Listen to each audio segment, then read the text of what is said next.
నేను నిలబడిన అసలు నడుస్తుంటా అది ఎలా నడుస్తాడో చూస్తాను నేను. ఏముందమ్మా ఎందుకు ఏం ఆపాలి? దానికి నేనేం చేయను. ఇంకా పిలుపు ఉందమ్మా, కానీ మనం పిలుపునిస్తే వచ్చే బ్యాచ్ వాళ్ళు రావాలనుకుంటే వస్తారు.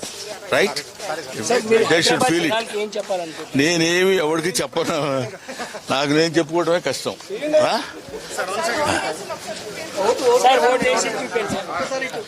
ప్రమాణ పూర్తిగా చేశాను, చూసుకోండి కావాలండి. రైట్, తులిపెట్టరా నువ్వు.